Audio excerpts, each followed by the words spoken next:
Okay, well, good evening, everyone, and welcome to the Diocese of the Armenian Church. I wanted to say to the Consulate of Trinidad and Tobago, but that's next door. So I want to thank everyone on behalf of the organizers of this year-long reading series. You're welcome to Literary Lights, which is organized by the International Armenian Literary Alliance, IALA, the National Association for Armenian Studies and Research, NAASR, and the Krikor and Clara Zohrab Information Center.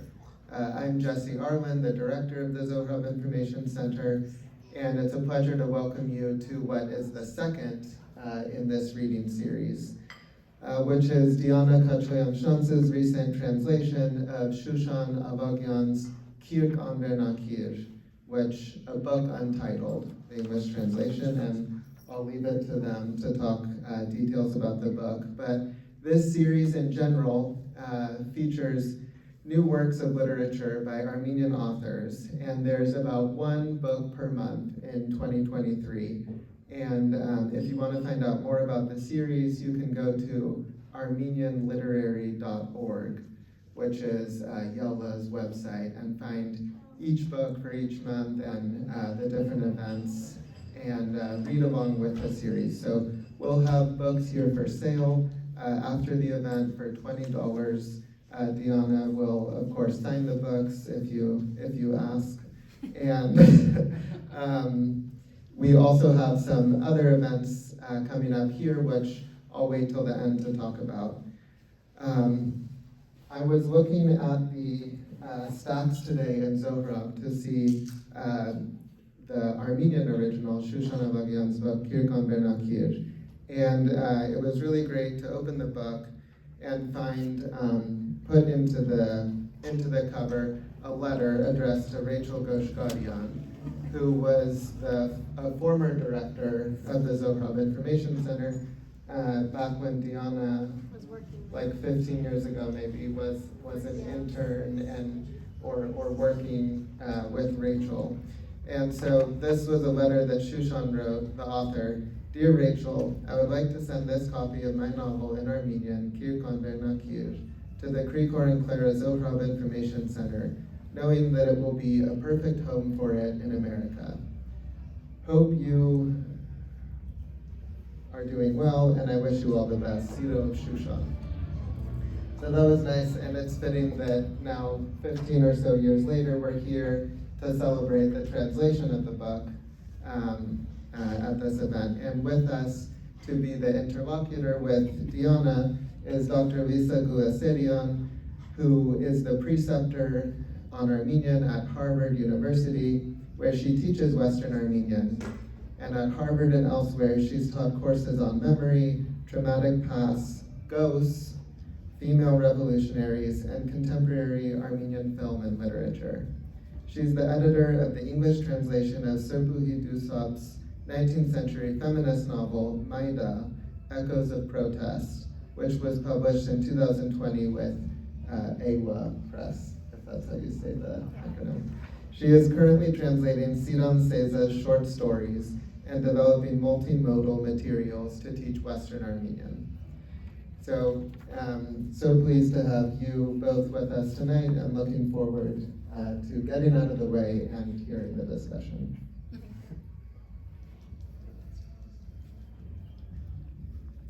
Thank you, Jesse, for inviting us here today to speak about a book Untitled, a book that I am very lucky to have already read and reviewed.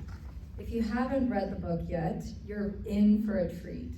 When you open a book Untitled, which is Deanna Cachoian-Schanz's English language translation of Kurghinian, Shushan Avagyan's 2006 experimental novel written in Eastern Armenian, you enter a wonderfully disorienting world populated by various fictional, literary, historical, and contemporary figures who speak through postcards, poems, letters, conversations, drafts, redactions, and dreams. Akin to what one character calls the familiar, strange experience of a diasporan hearing and seeing Yerevan and its residents, A book untitled challenges us to revisit and reinvigorate the suppressed, forgotten, or sanitized past.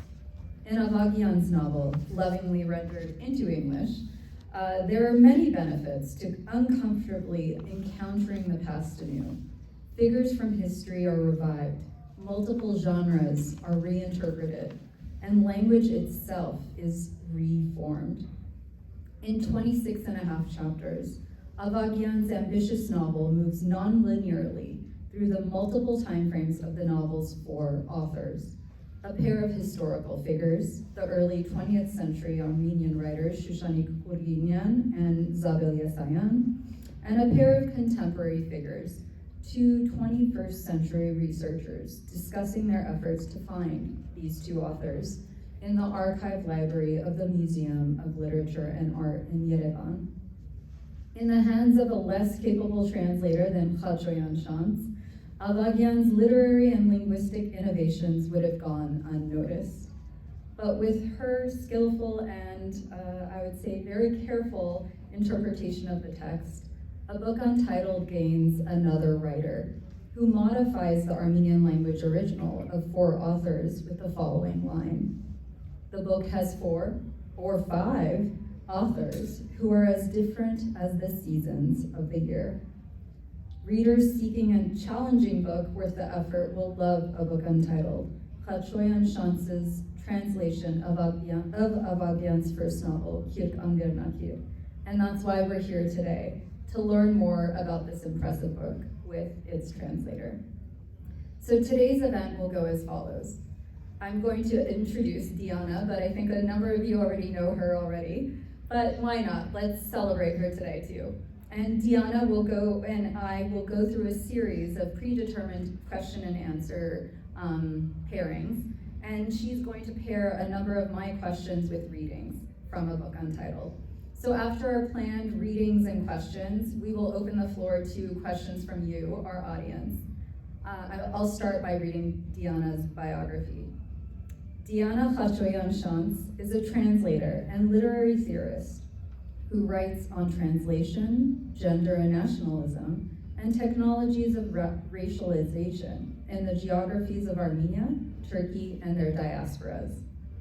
Having called these places, and likewise Italy and her native New York, here we are, home, she is currently based in Istanbul as she completes her dissertation at the University of Pennsylvania. In addition to her scientific translations from Italian and Armenian to English for various publications, she has translated the works of several early 20th century authors, including Bartuhi Kalantar, Zaruhi Bahri, Anais, and Hayganushmark. So without further ado, we will start our actually planned portion of tonight's event. So I'll start with our first question, which is a question to Deanna about something she mentions in her Translators Afterword. She narrates in that afterword how she discovered Shushan Avagyan's book, and I'm actually really curious if you could describe that process. What was that like? What was the discovery of this book like for you? What did it entail? Thank you, Lisa, for that introduction, and welcome all of you. It's a small and intimate crowd, so it's nice to have this kind of a conversation. I came across Shushan's book after I had almost left a master's degree program where I was studying in Italy. I was quite disenchanted with the kind of instruction I was receiving there, both in Armenian language and literature education. And I found myself back in Yerevan, just trying to reevaluate my life if I wanted to continue on in the field of literary criticism and literature in general. And I was staying with a couple of friends of mine on their couch, quite couched. And these two friends had invited a group of other women. That evening they were working on a book all together. And I was quite nervous actually about this meeting because I felt really, I was kind of down and out. I wasn't sure like what I had to say for myself. I was kind of leaving my program. I didn't really want to continue. It was like reevaluating life, and I was kind of embarrassed, like, this really cool graphic artist, this translator, and woman studying literature also for a doctorate, and another really talented photographer, and then the two friends that I was staying with. And I was just like, oh, what do I have to say for myself? And one of these friends, one of these women who came, her name was Shushan, and we ended up just sitting on the terrace like outside of the house, and talking about everything under the sun. And I was telling her about my program also, and how I wanted to leave. I wasn't being encouraged or valued either. And at the very end of the evening, without having really said a word about what she does creatively, she had been finishing her PhD also. So I wasn't really sure if misery wanted company, that she was encouraging me to go back and finish my studies. But she just passed me this book, this red and white book here. And I didn't see her write anything in it, but she did. She just wrote, to Dear Deanna, _ with warmest wishes, Shushan. And I took this book, and I watched the three of them go down the stairs, and I went back inside with my friends.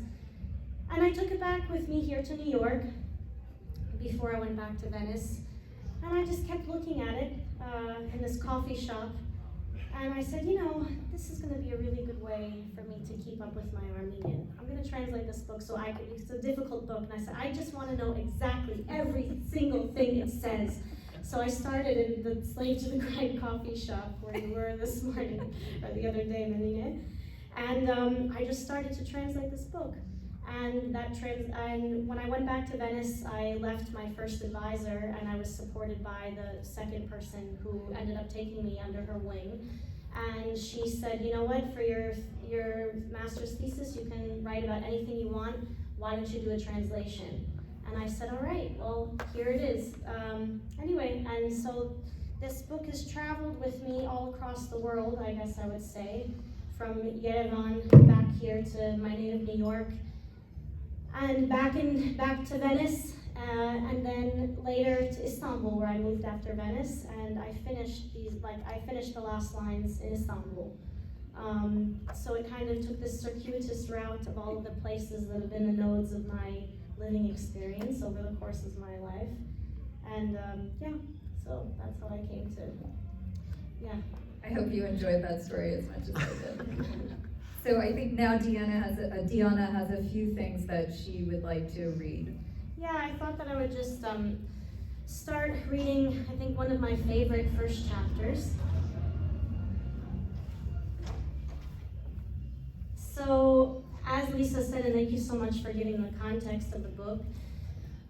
So basically, Kirkan Bernagir is about imaginary encounters, and encounters that weren't able to take place in the historical past, and so what happens if we might have them take place in the fictional present. And that encounter is the encounter between two literary giants of the early 20th century, Zabel Yesayan and Shushan Kurghinian. So I'm going to read from chapter 3, which is the first encounter in the book between Shushanik and Zabel. And you should know that each one is walking with a walking stick, and this encounter takes place this imagined encounter takes place in 1926. And the proposition is, what would they have talked about had they met? So this is our fictional present, if you will. And I'm going to read to you directly. So SK is Shushan Kurghinian, and ZY is Zabel Yesayan. So, chapter 3. A distant sorrow in the flower garden of my soul. One day in the spring of 1926. Lara, the book has two purposes: to recover what's been lost and to create something new. Why is it composed of postcards, you ask? They were sitting in a cafe. On which street? At which corner? Figure it out for yourselves. Use your imagination. I'm not going to narrate everything, but the city was Yerevan. Of course, the book has many purposes, but its main purpose is, I want to send you a postcard, my dear, but I can't seem to find the right approach. She came with a walking stick. Her leg was in bad shape. Zabel was jotting notes down in her notebook about the passers-by. A book you don't want to put down. She takes off her white gloves and fixes her gaze on Zabel's pen. SK. In 1898, Kurghinian Levonyan was the first from the Torkomian family to utter a reproach, belittling me for holding a pen, omitted text. As the Russians say, omitted text. Am I right? To find the right words, to fill in the gaps. But how do we uncover what's been lost without a trace? SK. I will be the first Russian Armenian female poet. Clara, do you see this book's main purpose? The difference between biography and autobiography is that the first one is finished and the second one is still being written. Its course can change at any moment. So it's plausible that the book's title could be Autobiographies. ZY. In Boldis, they were always pushing me to teach Armenian literature, but I had other plans. The wind carries in the new scent of lilacs that mixes with the strong smell of dust after the rain. SK. They talk to, omitted text, and they make confident statements about how I'm obviously not and will never be a poet. But you ask, who's the main hero? What's her name? Where does the action take place? Will there be an end to all this, a happy ending? What's the book's title? My Soul in Exile, or To Live? Decide for yourselves. With the exception of one manuscript, almost all of the remaining notebooks are dated. My first poem, A Night in the Valley, was published on August 23rd, 1898. SK. I had other plans too. ZY. But when they came and knocked on our door, SK. At the end of that year, the railway gendarme Eld told us that they were spying on me and that my name was on their arrest list. ZY. I wasn't at home. SK. We're going to Russia. ZY. A few weeks later, I snuck into Bulgaria. The sea, my dear, is very calm before the storm. I'm watching the passers-by and listening to Lara. Her mother and son stayed in Bolis, and her husband and daughter took refuge in Paris. According to the science, blood and seawater share the exact same density. Hurry on, my little boat. No smile or tenderness lasts for long in this accursed sea. She had no other option. She could only write and tell about what had happened. Write to live, live to write. It's dark, my friend, and this endless path will never end. I feel so tired, my soul's sick, weak and unfeeling. Let me spread my book out beneath your buildings, let it touch your shins. Let me write about love. Disentangle yourself and disentangle me. There is one purpose, which is to deviate from the original purpose. I'll try and start again. Lara, someone once said, one doesn't love again, but loves anew. To comprehend something new, one must learn another language, customs, culture. In a word, they must live another way of life. Outcast pilgrim, parentheses, are like borders. Cross them and you'll find SK. Who are they? I ask a Gogol look-alike. The Russian proletariat, he says with a snicker. They've called a strike to fight for 8-hour workdays and for the managers of the factory to redress them formally. Imagine that! Adorn me in yellow, orange, and bright red. It's for you, but not only for you. Nostalgia is more torturous than spring. Reader, you are inscrutable, but you scrutinize me. You are dark, but you illuminate my nights. You are silent, but concerned for me. You know, but you don't confide. You are far away, yet touch my pages. You are familiar, but you reject me. It's hard to get used to something new, but it's necessary to try. SK, on May 1st, I was carried away by the blue flood, and a few days later, Zabel examines her face intently. ZY. A few days later, I was witness to a horrible scene. Setting a purpose is easy, it's accomplishing it that's difficult. Close your eyes.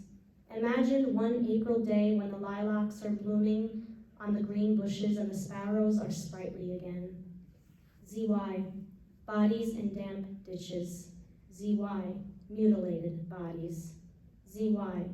I, child of the East, had only seen suns there in the days of my childhood. Suns, red and blazing, sun whose rays reached deep inside me, penetrating my bones until they reached my heart. The book's title is Reincarnation. That's more appropriate. Forgive me, reader, and I'm someone who doesn't like making corrections. Don't cross it out, just write over it with a pencil. I'm drawing a newly opened pomegranate flower on this page of the book. A song for the night. My dear sister, let me kneel before your anguish, me, a constant captive of your dissolute pleasure. Let me take a bright spark from your hopes and give light to my thoughts, abandoned in the night. It was here that I read her lines for the first time. It was here that I understood the meaning of estranged heritage. It was here that I cried helplessly. Your eyes have grown dim, your pulse speaks the languages of the Arctic Ocean, the coffin holding your body shrouded with malice.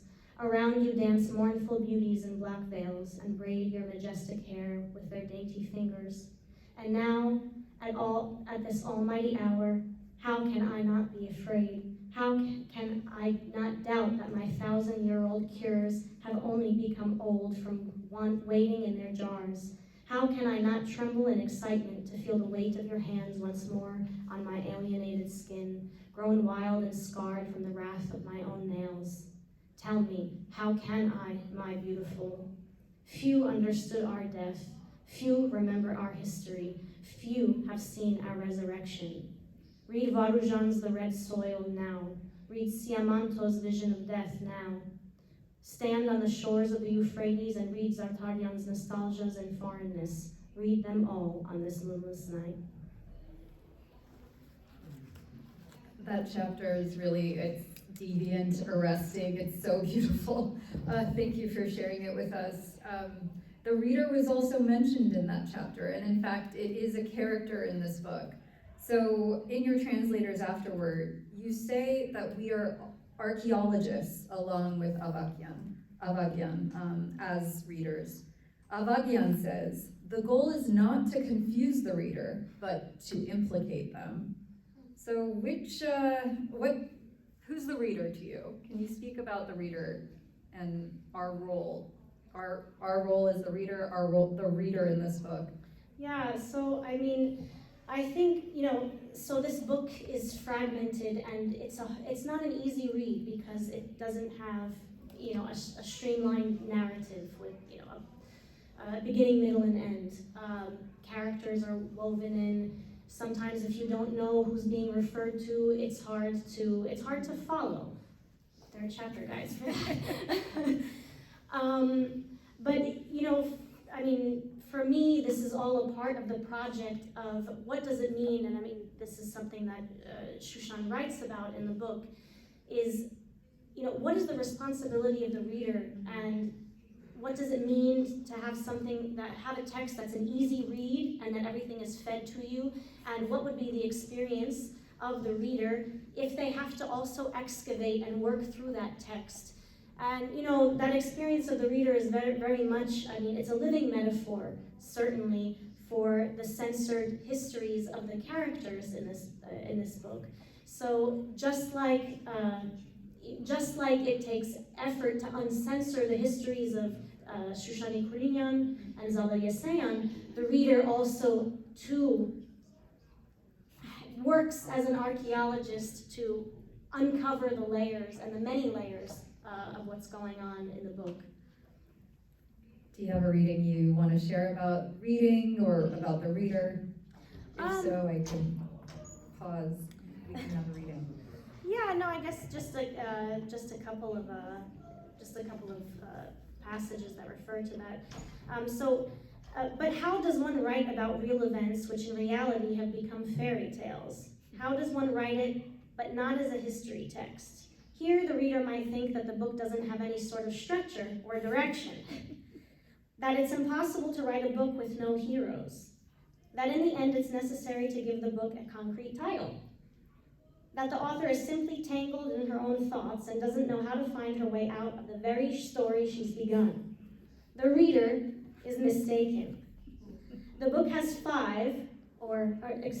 book has 4 or 5 authors who are as different as seasons of the year.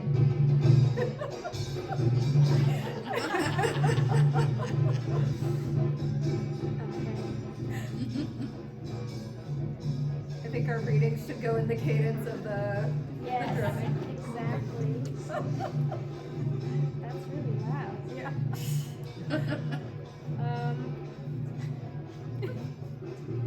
That's kind of amazing, huh? Yeah. I'll read you another passage from that.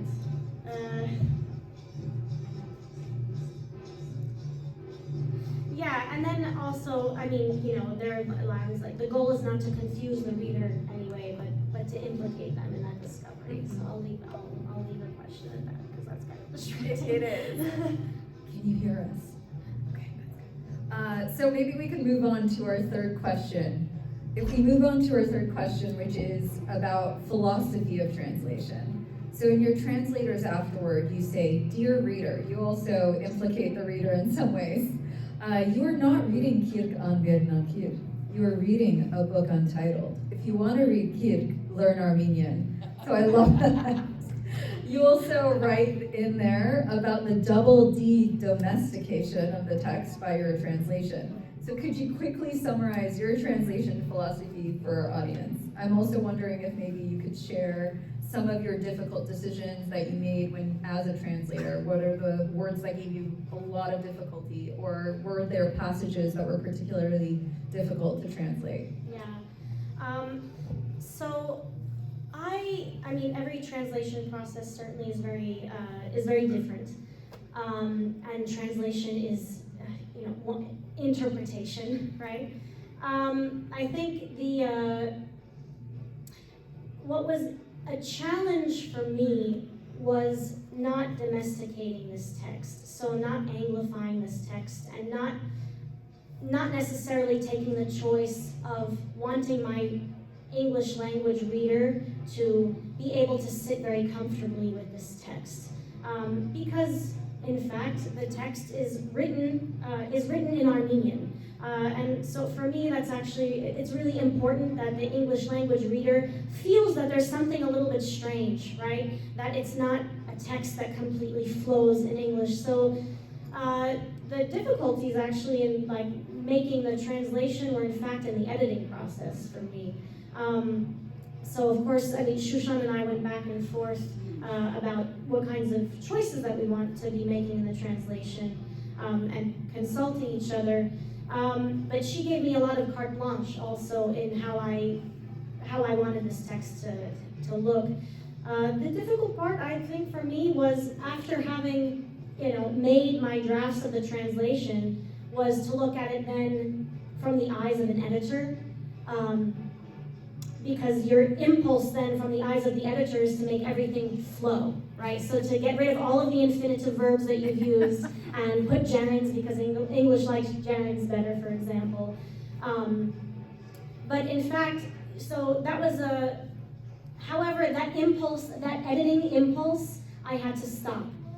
Because the text itself, when you go back to the Armenian source text, is a text that constantly is slowing the reader down. So the Armenian text taught me a lot about how I also need to go through the process of editing this book, which was to slow down and constantly remind myself that this text needs to remain in foreignness. I love that. This de-domestication, double de-domestication, so making us feel unfamiliar, kind of bewildered. I love that feeling. My fourth question is thinking about this line that I also loved from your afterword. Indeed, even though Barthes inaugurates the post-structuralist turn with his claim that the author is dead, in most cases when translating contemporary literature, the elephant in the room is that the author is still speaking. So this is something that you tiny bit mentioned in your afterword, and I really love this idea of, the author is still out there and you can consult with her, and you did. So I'm actually curious about your process of translation as a collaborative process, one that the author is also invested in and the author also had a voice in a way. So how much did you consult with Shushan? What did you see censored out of your translations? I'm curious specifically because you mentioned your translation of the singular third person pronoun na. Yeah, thank you for that question.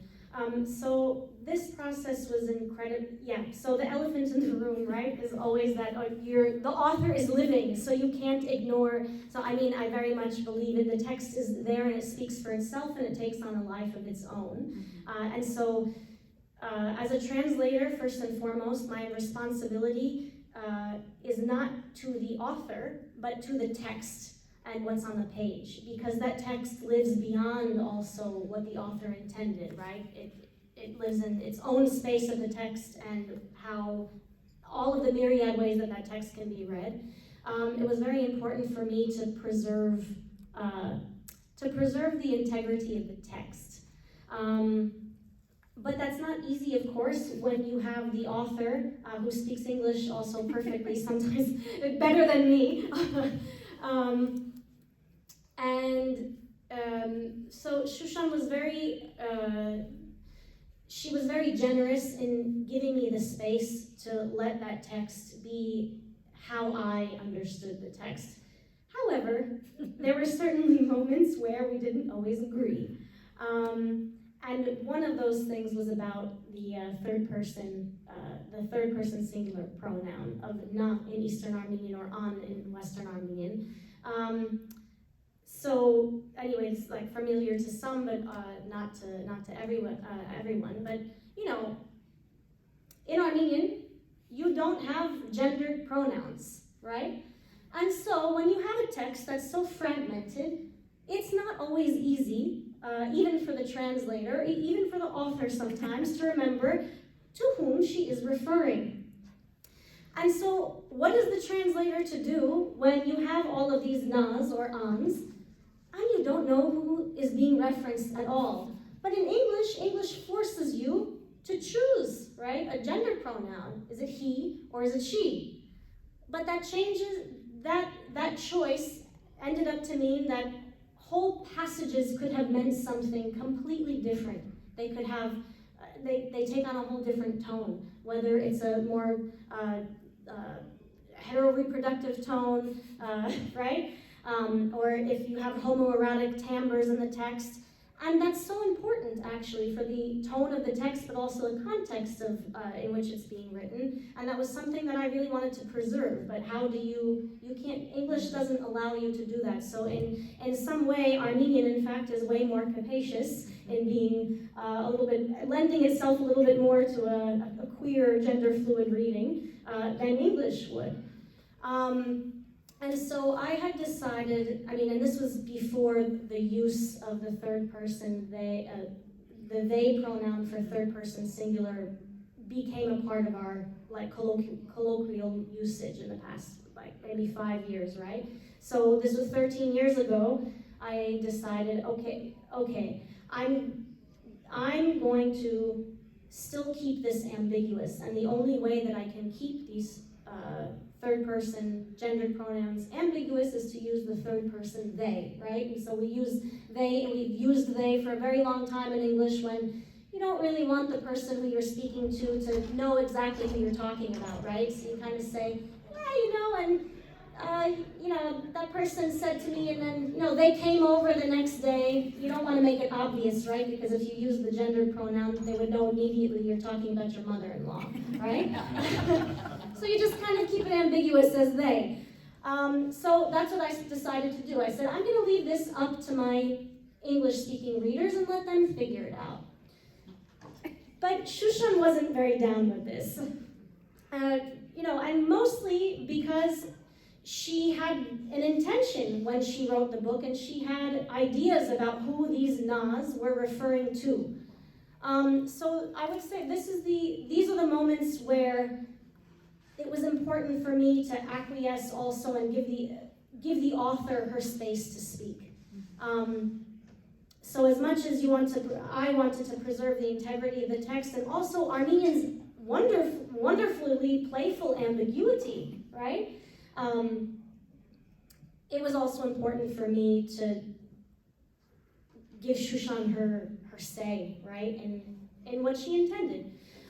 So we chose, I think there are only a couple of passages where we ended up keeping the third person gender neutral pronoun, because it was very difficult to understand who was being referred to. But all others, I ended up using the gender pronoun that she wanted, which was also important. Why? Because most of the time that third person was referring to a woman, and it was referring to she. And of course, in the grand lacuna that we have of Armenian women's presence in these histories that have been censored, another argument that can be made is it's important at all times to continue reminding that it's not the assumed masculine, it's not the assumed universal masculine, but it is the feminine. So that was the choice that we ended up coming to. In fact, that's a really good transition into my last question, which is about another thing that you mentioned in your translators afterward, which you ask, if the legacies of Kurghinian and Yesayan have been disseminated instead of obscured, how might the narrative of the Armenian literary tradition in the 20th century have been different? So can you speak to this idea of recovering, recontextualizing, just redoing this world of Armenian letters to include these important women that needed to be included? Yes, and I'm glad that you asked that question, because I think for both of us, Shushan and I, coming from different places about this, there's a difference between recovery and the creation of something new. So the process of, or the act of recovery is unearthing the things that have been censored, right? To show them as they were to the world, right? I'm not interested in processes of recovery. I'm interested in processes of re-remembering. Because nothing that's ever recovered is ever recovered as it was. It's always recontextualized and brought through filters of re-remembering in our contemporary presence. Nothing can ever be recovered. Nothing can ever be refound completely, but it can be refound anew. Yeah, for me, anyway, and I think that's also something that the book talks about. So, we have the legacies and stories of these two women, these early 20th century writers, but it's not about their recovery, it's about the impossibility actually of recovery that will never be able to regain. And why? Because the Armenian literary canon has censored them, the Stalinist regime censored them, the Ottoman government censored them. And we need to be able to reconcile ourselves to the fact that there is no such thing as getting back the things that we also participated in destroying, right? And so what we're left with are the fragments and how we're going to piece them back together now to create our own stories about them in the present. And it's not just about piecing them together, but it's about how we reconcile with the fact that we've participated generationally in those kinds of erasures. So for me, it's a two-step process of this re-remembering, right? And the two-step process is piecing together the fragments, and through the action of piecing together that fragments, to realize that we've also participated in that loss and erasure and censorship. Anyway, so I'm not interested in recovery projects. I want to know what we're doing with them now and how we interact with the legacies of that erasure in the present, and what that means also for the future, frankly. I think this idea, we also are in some ways implicated. We contributed to this forgetting as a society and allowed the forgetting to happen. I think that is really powerful. You also mentioned this word, re-remembering. I think you had mentioned there was a specific passage that spoke to you about this, that there was something just very tangible. Again, as exactly as I said here. So just imagine, Shushan writes to her friend Lada, just imagine if they'd met each other, like you and me, and the response is, someone will remember the disappeared, and while remembering, write verses dedicated to them, and while reading those verses, yet another will re-remember them. The loss of one thing will help refine the other. So it's about this process of loss, recovery, but recovery is never whole. And I think, also, this is my academic side talking, but anyway, we as Armenians do a lot of service to the constant remembering of our own traumas, right? Instead of thinking about how those traumas have affected us and what would it mean if we stopped to constantly be re-exhuming those traumas and go through a process of mourning, which means something very different. That means we grieve but understand what can be made anew in the ruins of that history, instead of constantly regurgitating our own deaths. And so That's heavy. It's right. In the sense that you're saying, what can we do with, instead of just remembering or rehashing the past, can we do something new with that? Can we make that past ours? And in fact, that's sort of the research I do. So, but I was gonna ask you, did you wanna do your last reading, or should we move into Q&A? Because I think maybe we can do a Q&A and we can... Reading. If there's a question, we can take a question, but otherwise I can go into a reading. How you prefer? Is there a burning question from the audience? Because we are now going to shift after, if Deanna wants to do her reading, we will shift into the audience Q&A. So why don't you think about your questions while Deanna lulls us into a stupor, because that's how I feel constantly when she's reading. Okay, so I'm going to read from chapter 24. It's called, "And They Swung from the Infamous Gallows of the Dark Prisons." After long years of wandering, being lost in foreign cities, crossing through the deserts where the sands still whisper with the murmurs of blood, I came here. I came to find a new life. I came to be revived. I've come home. An unconventional home where the windows are very low, and so I kneel each time in order to look out from them, knowing that whatever I see is worth my kneeling. There, on the other side of the window bars, stretches my city with its feverish ghosts. Repel your rays, brilliant and luscious. Take off your clothes, white, luminous. Wear the pale. It's strange. I thought I had found you. Now, from the window, I see how they are destroying your old two-storied houses with wooden balconies and tiny, narrow yards, and instead building identical high-rises and apartments where identical people live. The wounds never heal. They become postcards that are written and sent to unknown addresses and melt in the hands of unfamiliar readers. You write to me, come back, in celebration of your return.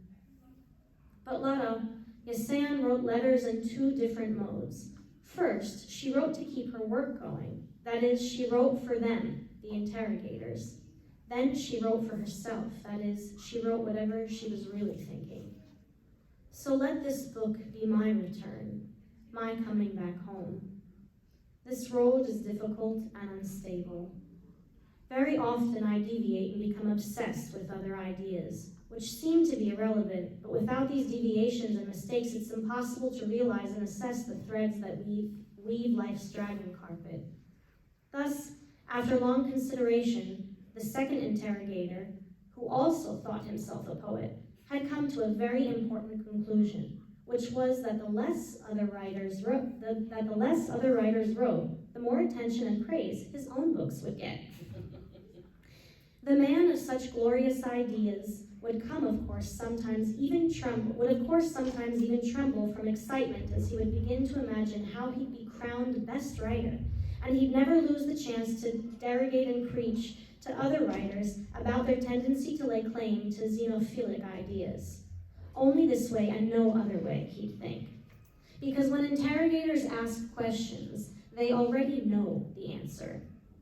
The only and correct answer that they want to hear from your lips, your torn and bloody lips, bruised from the blows of rough hands. If only I knew how to stay faithful to you, my dear. Again you return, you are always on my mind.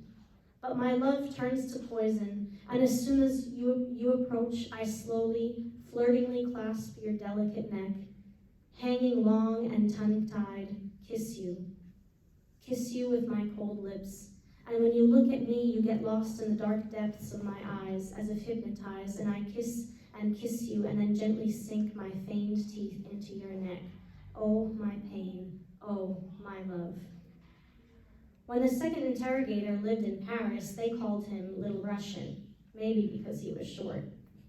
Yesayan, come and lend me your ear. The sky is cloudy. 4 minutes, 20 seconds.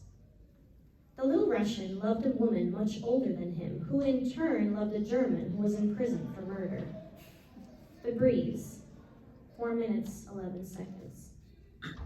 In literature, new ideas emerge mainly when old and familiar concepts are transferred from one form to another, when they pass from one hand to another. For example, recently I met a silversmith at the vernissage who was selling earrings that were crafted with some unique details. They were old buttons that were made in the previous century in an atelier in Zangezur. But the earrings were very beautiful and considered a novelty. In this way, ideas travel from one century to another, transforming, wearing new clothes, fashioning new hairstyles. For the things which the second interrogator condemned others, the Little Russian pursued xenophilia in a heartbeat. Come and lend me your ear. 6 minutes, 31 seconds. For his beloved woman, he was ready to spread golden suns before her feet, declare war, bomb the Bastille, and free all the prisoners, including her beloved German. The Brides of Moog, 4 minutes, 14 seconds. And over the course of his entire life, he wasn't able to express his love in his mother tongue. I am burning, 5 minutes, 52 seconds. He didn't understand the Armenian woman. Rather, he did not search, did not find, and when he finally did understand, it was already too late. They had already transferred her to another prison, from where they sent everyone by train to Siberia without return. That was our last reading of the night, and now it's your turn. So hopefully you thought of your question. You really have written it out, or no, I'm just kidding. But you've thought through and you've thought about what Deanna has mentioned here about some of the task of the translator, the task of the reader, this concept of how recovery is impossible, but there's something that we could do with that past. So all of these questions, these ideas that Deanna has mentioned, if there's something that has come up in the audience, it's now your chance to ask your question. So are there any questions here? Yes. Should we use maybe the, I'll get yeah. the mic, yeah. Thanks. Who was it that had the question? Oh, no. I'm wondering, or I wanted to say also, I like your appreciation of the creator and the creation you're working on, you translated. And then you mentioned the on and the not ambiguous, and they're translating that, just like a grammatical thing, I guess. Was there a word, like an Armenian word? I'm gonna, I'll find out when I check out the book.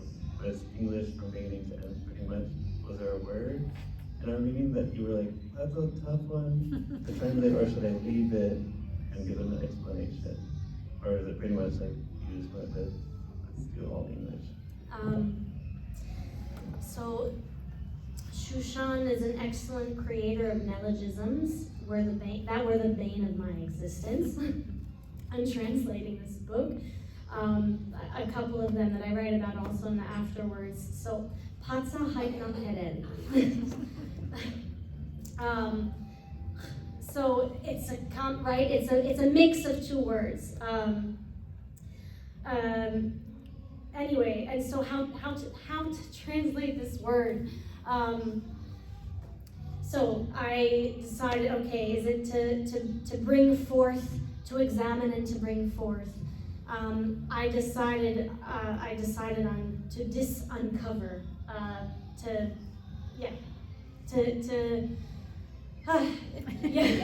to open up and bring forth, to make known, right? Would be the encapsulated meaning there.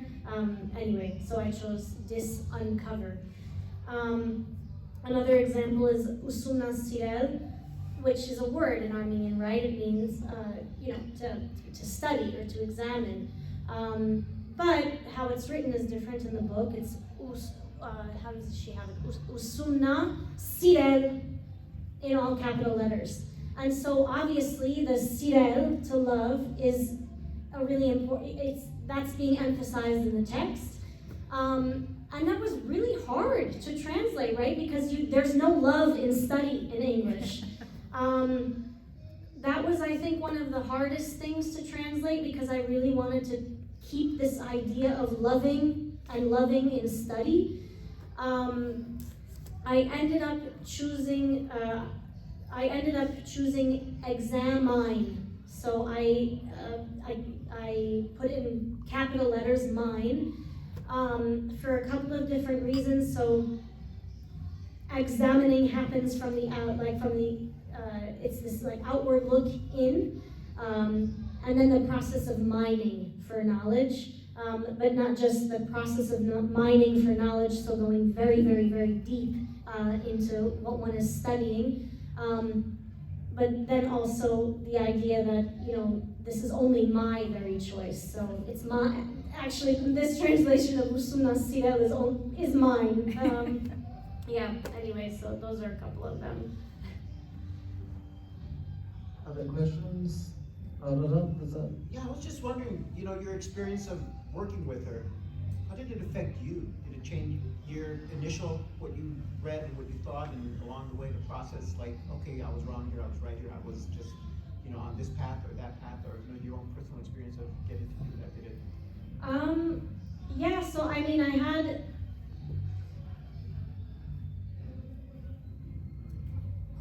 when I initially translated this, I didn't want to show her because I was really intimidated by what the great Shushan Avagyan was going to say, also because her English is impeccable. She's the one that's correcting my typos sometimes, so. And coming up with different, she's the living thesaurus among the two of us, or between the two of us. But it was a very generous process. I've worked in the past with other translations, and mostly with dead authors, but I've worked a lot with editors. And those processes have been various forms of protracted. Editors have their ideas about how they want things to sound, and sometimes the translator isn't always in agreement with that, and so there can be some frictions about, translation is interpretation, certainly, so everybody reads in their different ways. But with Shushan also, because she's a translator herself, she translates from Russian to English, mostly, but also from Armenian to English. And she's a teacher of translation. So it was an interesting process. It was an interesting relationship that was formed because, you know, at once she's kind of like, you know, mentor teacher who doesn't want to, you know, put too much of herself in there, but also tell me what to do. But at the same time, she's super perfectionist.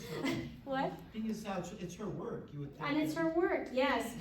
But how this process changed me, I mean, you know, when she gave me this book, we had a very distanced relationship, and it's been 13 years now. I mean, it wasn't my intention to translate this and publish it, so this is something that I translated years ago, and then throughout the years, every year I send her a chapter, and then we go through the chapter slowly, and we're like, oh, we're gonna finish this in 6 months.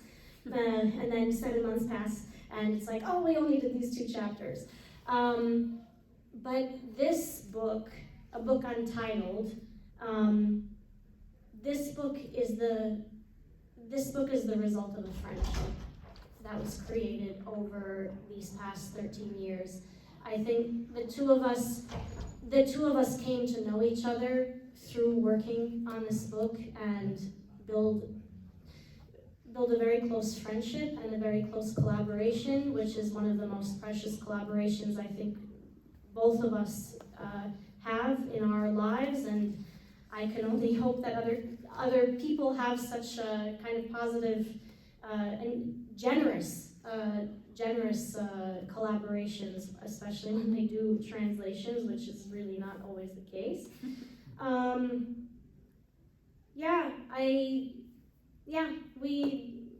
We became an intimate part of each other, I think, through this book, and you know.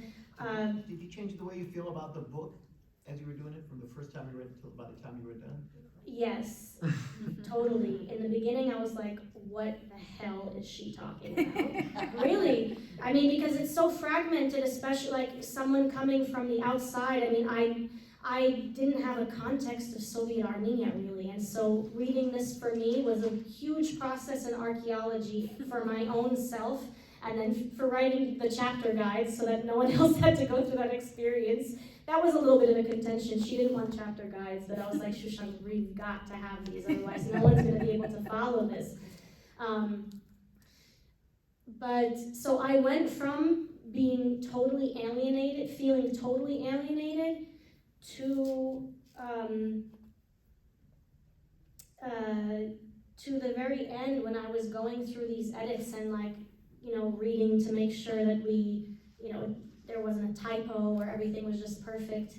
And it was the first few times reading this in English all together, I felt as if this book was speaking my life. And because I mean there are a lot of poetic passages that were describing the things that were also going on in my life at the time, and that Shushan and I happened to be passing together contemporaneously. And that was a kind of uncanny experience to go from feeling completely alienated and fragmented myself to feeling as though there were no other words that could speak my heart like this could. So yeah, that was uncanny, but also beautiful. Yeah, nice. Did you have a chance to read Shushanik Kurghinian's production work and Zabel Yesayan in order to situate what the author is writing about them? Yes. And how much that creates the cultural environment of this book? Yeah, that's a great question.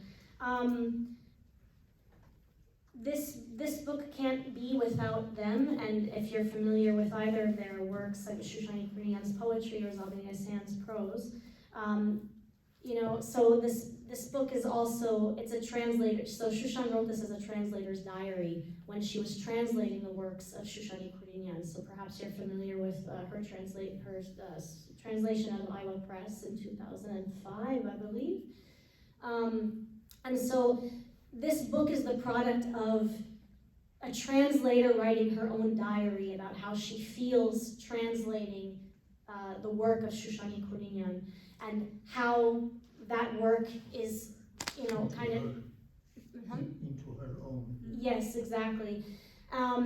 And so while she's going through that whole process of translation, she's also going through an editing process, right? There are editors that look at the translations that are being made, and editors make their edits, which a translator doesn't always agree with, and there are various extents to which that could be difficult. And so this is the product, actually, of that, the translator thinking about censorship, not just the censorship of these two authors, but also the censorship of the editors, the censorship of the literary historians. And these levels of erasure are part and parcel. I mean, they all are interconnected and intertwined.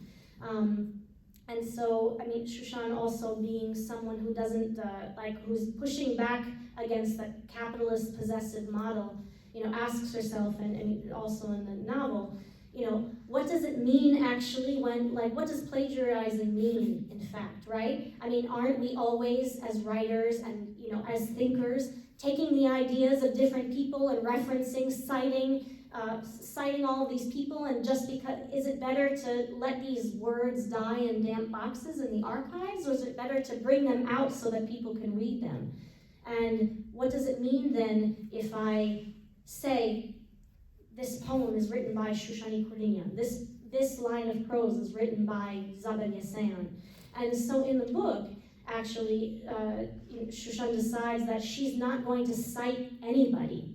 So this is also an experience for the reader, if they choose, which is to ask themselves the question, which words are written by who?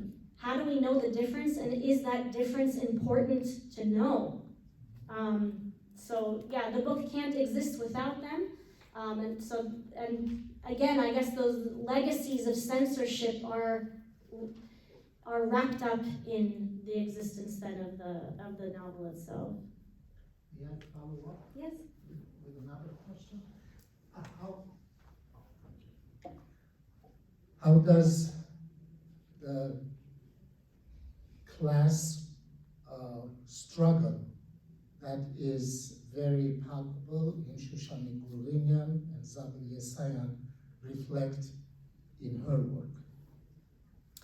That's a fantastic question.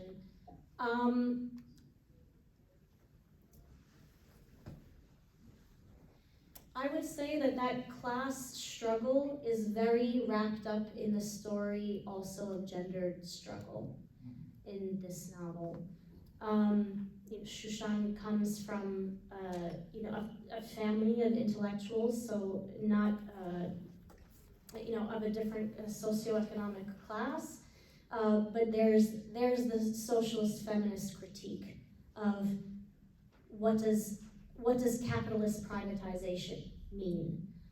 And so what I just mentioned about the unciting of authors and the refusal actually to tell you who possesses which words is a part of it. So I would say it's a meta-critique of the class struggle. Thank you. Yeah, thank you. Any other questions? Yeah. Hi, Deanna. I've known Deanna a long time, and you were always quite a writer yourself. So how did you become a translator? Because when I heard this rather recently, I knew you do your own writing. And how did it compare? Did somebody ask you? They asked you to be a translator? You had a desire to bring this work in another language? And do you miss doing your own writing? Or maybe you're doing it, I don't know.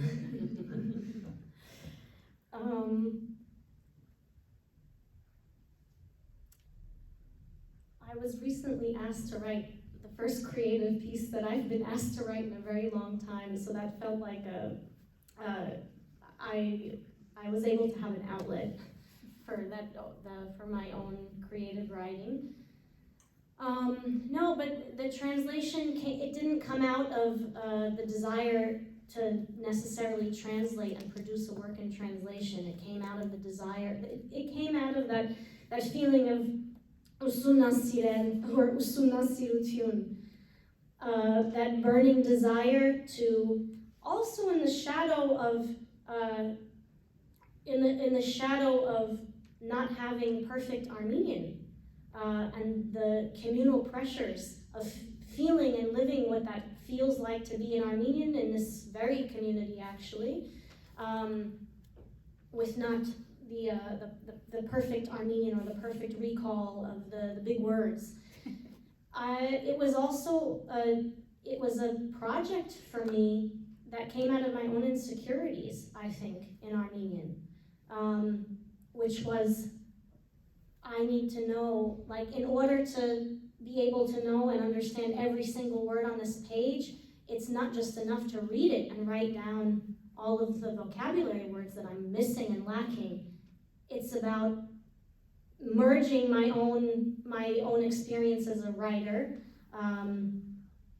and speak this Armenian through my mother tongue. Well, let's give a round of applause to Deanna and Lisa.